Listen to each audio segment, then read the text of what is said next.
Et si je vous disais qu'il existe un moyen très simple, très simple, pour faire en sorte que vous fassiez une bonne prévention de vos chutes, pour éviter la fracture du col du fémur, pour éviter de vous casser quelque chose quand vous tombez, ou même d'avoir des os beaucoup plus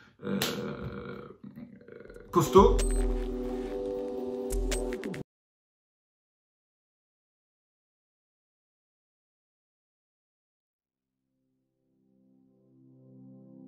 Je suis Jean-Marie Buternin, je suis expert en nutrition, longévité et rajeunissement et j'aide ma communauté à ajouter de la vie à leurs années et des années à leur vie.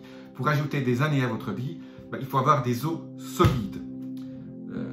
Pour avoir des os solides, il n'y a pas 36 solutions. Alors, la première chose complètement contre-intuitive à faire, c'est de dire je vais manger du calcium. Pas du tout. Ça, le calcium, c'est contre-productif, c'est contre-intuitif. Oui, il faut du calcium pour votre corps, mais ce n'est pas en mangeant des suppléments de calcium que vous allez y arriver. En fait, c'est complètement l'inverse. Le calcium va se déposer dans vos artères, va boucher vos artères, va vous créer des pierres aux reins. Donc, manger du calcium, c'est très contre-intuitif. Ce qu'il faut, il faut faire deux choses. Deux choses, toutes simples. Il faut manger sainement des légumes qui contiennent du calcium. Alors, beaucoup de légumes verts contiennent du calcium. Donc, voilà, mangez des légumes verts. Il y a assez de calcium dans votre alimentation en général pour que vous n'ayez pas besoin de les supplémenter. Donc, mangez beaucoup de légumes verts. Mais le problème des légumes verts, ce n'est pas suffisant. Quand on vieillit, alors, je prends l'exemple de la femme. Donc, mesdames, votre problème au niveau de l'ostéoporose et la qualité de vos os est lié juste à une hormone qui s'appelle la progestérone. Et pour éviter l'ostéoporose, prenez de la progestérone. Alors, la progestérone, allez voir votre gynécologue, mais moi je conseille toujours de prendre une progestérone naturelle. Et la meilleure façon de prendre la progestérone naturelle, c'est sous la forme du précurseur pour que votre corps fasse exactement le type de la quantité de progestérone qu'il doit faire. Et la meilleure façon, c'est d'utiliser les extraits de ce qu'on appelle le yam. C'est une racine mexicaine qui contient de la diosgénine, qui est le précurseur de la progestérone.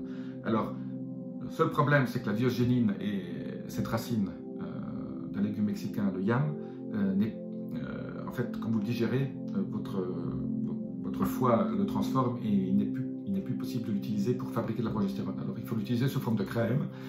Alors, vous trouvez, je laisse des liens en dessous, des crèmes yam sur Internet. Je vous laisse un ou deux exemples de crèmes yam à utiliser pour vous, mesdames, pour consolider vos os. Et c'est tout simple.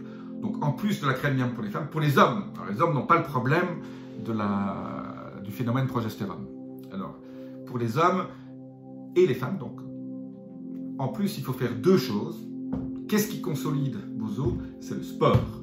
Le sport, le sport, le sport. Même marcher, mais surtout ce qu'on appelle le High Intensity Interval Training, HIIT, terme américain, qui fait en sorte que faut courir un petit peu, courez vite, vous arrêtez. Vous courez 30 secondes, vous arrêtez 20 secondes. Vous courez 30 secondes, ou vous faites des exercices rapides, vous arrêtez. Donc en fait, c'est faire monter le battement de votre cœur et le faire descendre. L'aérobic, c'est très bien aussi, un peu de jogging, tout ça va aider à consolider. Ce qu'il faut, c'est faire du sport, n'importe quel sport, mais bon, même la marche est une excellente façon de consolider vos os. Il faut mettre de la pression sur vos os, donc lever des poids, tout ça, faire des squats. Il faut que vos os travaillent, il faut que vos os sentent de la résistance pour que votre cerveau dise tiens, il faut que je rajoute de la substance à mes os pour les consolider. Donc, première chose, mangez sain, surtout beaucoup de légumes verts qui contiennent du calcium. 2, faites du sport. Donc, le sport est indispensable. Si vous ne faites pas de sport, vous allez avoir plein de problèmes, mais surtout au niveau des os. Et alors, la troisième chose, qui ne coûte rien non plus, tout ça ne coûte rien, c'est, alors vous en avez entendu parler dans tous les journaux, c'est la fameuse vitamine D, surtout la D3. La D3 aide à fixer votre calcium au niveau de vos os. La D3, comment vous l'obtenez? La façon la moins chère, vous allez au soleil. Voilà, donc, bon, alors ça, en été, ça va. faites-vous tester la D3. S'il y a un test qu'il faut que vous fassiez après 50 ans, c'est votre vitamine D3. Faites un test sanguin, vous obtenez le résultat en nanogrammes par millilitre. Il faut que vous soyez à 50 minimum. 50, alors beaucoup de médecins disent 30, c'est très bien. Moi je dis 30, c'est pas assez. Pour être optimisé, il faut être à 50, même 60, c'est très bien. C'est pas la peine non plus de monter plus loin, mais 60. Alors si vous n'avez pas assez de soleil chez vous, ben là il n'y a pas de 36 solutions. Allez dans votre pharmacie, achetez des petites, ça coûte quelques euros, de la vitamine D3 pure, prenez ça sous la langue. Il y a aussi des compléments sur internet qui contiennent de la D3. Alors moi j'aime toujours aussi, quand on supplémente la D3, bon, si vous êtes carencé, si vous êtes en dessous de 10 ou de 20, bah, commencez par mettre des mégadoses. Il n'y a pas de toxicité, hein. Vous pouvez monter jusqu'à 100 000 unités, il n'y a pas de souci. Les gens qui vous disent que la D3 est toxique, c'est encore des blabla. La D3 à dose raisonnable. D'ailleurs, quand un médecin prescrit à une personne âgée de la D3, il lui fait des injections même en sous-cutané de 100 000 unités. Hein. Voilà. Donc après, on apprend que 100 000, c'est toxique. La preuve, c'est que les médecins les injectent à leurs patients.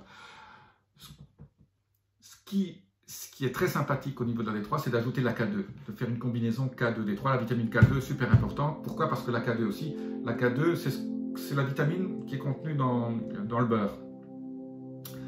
Et ça ça fait fluidifier votre sang. Alors là aussi, si vous avez un problème cardiaque, si vous prenez déjà un médicament qui fluidifie votre sang, consultez votre cardiologue et votre médecin d'abord. Ne prenez pas de vitamine K2 sans faire ça. C'est pareil pour les oméga 3. Ne prenez pas d'oméga 3 si vous prenez déjà des fluidifiants de sang, parce que les oméga 3 fluidifient le sang. C'est pour ça qu'ils sont si bons pour la santé. J'ai fait une petite vidéo sur les oméga 3 il n'y a pas longtemps. Le lien est là-dessus. Donc, la D3 pour vos os, la D3, mais la meilleure façon de la D3, c'est le soleil. Moi, voilà, moi je me promène au soleil, même avec juste les manches relevées, même en hiver.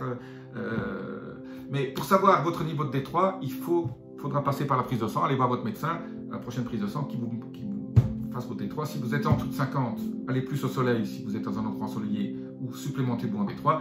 Si vous êtes au-dessus de 50, c'est parfait. Continuez surtout à faire tout ce que vous avez fait. Vous allez avoir des os solides jusqu'au bout. Il a été démontré que les gens qui ont des problèmes d'ostéoporose et qui font des chutes quand ils sont vieux, à part le manque de souplesse. Là, j'ai fait une vidéo au sujet de la souplesse et les étirements pour la qualité de votre vieillesse, pour augmenter votre longévité tout en restant en pleine santé. Ben, à part les étirements, ce sont la qualité de vos os qui feront en sorte que même si un jour vous tombez, bah, vous n'allez pas vous casser le col du fémur parce que vos os seront en pleine forme. Je répète, en résumé, 1. Mangez sainement, surtout des légumes verts, épinards, kale, voilà, tout ce qui est vert, persil, machin. Beaucoup de légumes verts, ça contient du calcium. Surtout ne pas prendre des suppléments de calcium. Je répète, parce que les suppléments que vous allez trouver sur le marché sont plus délétères sur votre santé qu'autre chose. Faites du sport et si vous n'avez pas assez de vitamine D3, rajoutez de la vitamine D3, soit par le soleil, soit bien un complément. C'est un des compléments alimentaires les moins chers sur le marché. Toutes les pharmacies possèdent ça et vous n'avez pas besoin d'ordonnance. Voilà. Je vous dis à très bientôt pour une autre vidéo. Si vous l'avez aimé, n'hésitez pas à vous abonner, la petite clochette notification. À très bientôt. Namasté.